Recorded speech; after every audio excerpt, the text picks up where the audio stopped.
Hey book lovers, have you ever been curious about the Dune universe? Great, because today, we'll get to know the Dune book series and its mysteries a little better. Now, tune in because before diving into the mysteries, let's touch upon the subject. Despite the recent release of the second film in the Dune series satisfying its fans, especially for book enthusiasts like myself, it turned out to be a rather simplistic production. At the end of the video, I'll also provide you with the chronological order of the stories in the books. Dune is filled with connections, inspirations, and events you might have never thought about. For example, George Lucas draws inspiration from it for Star Wars. And even the Game of Thrones author is a Herbert fan.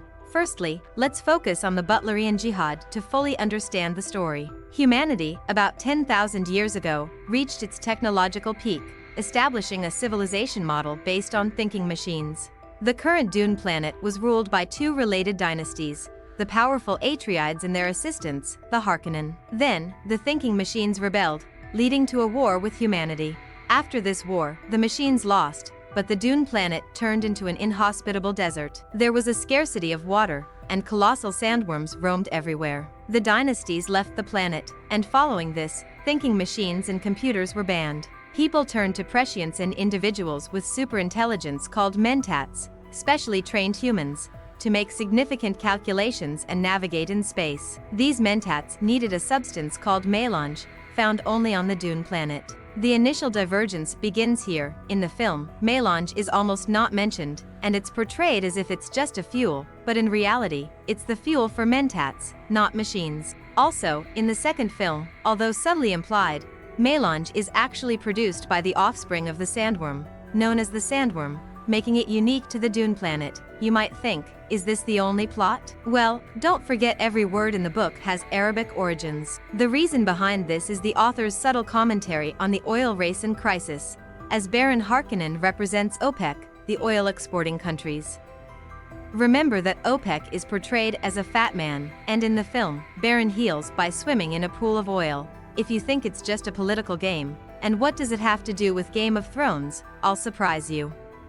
Let's go back 10,000 years, with two dynasties living on the planet's moon, along with an advanced civilization in genetic engineering and technology. The benegesserits, meaning high tribe in Arabic, were a part of this civilization, and they created an artificial mechanical satellite, the Claw of God.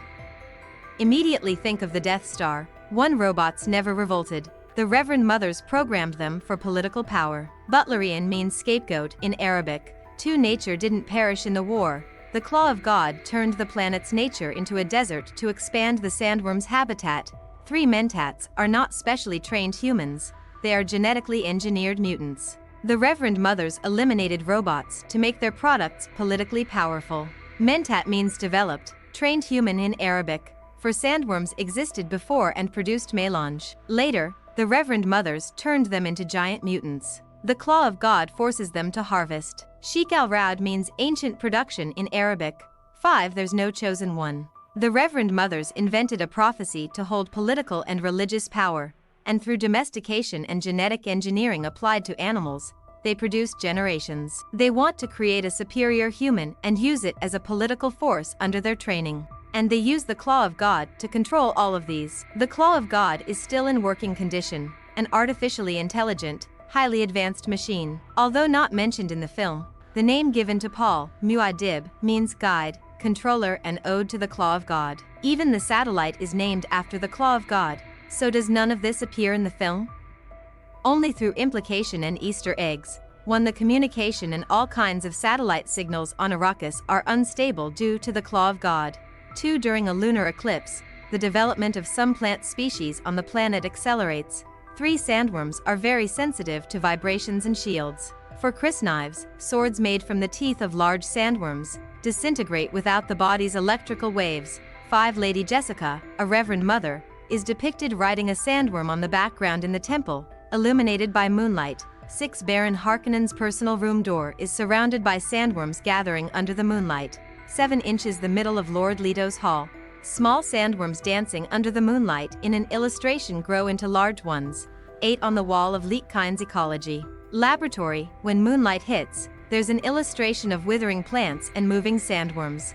9 inches Leetkind's laboratory, there are green plants, and it indicates that there is a signal jammer in the laboratory. Therefore, the signal that drives the plants cannot enter the room. Leetkines investigates the situation and probably finds it, but he dies without sharing the information. In this case, as far as we know, the only person aware of these situations is the head Reverend Mother of the benegesserits. Additionally, there is a situation in the movie that we noticed but couldn't fully decipher, a symbolism on the faces of the nuns related to the ancient Kurdish people of the Middle East.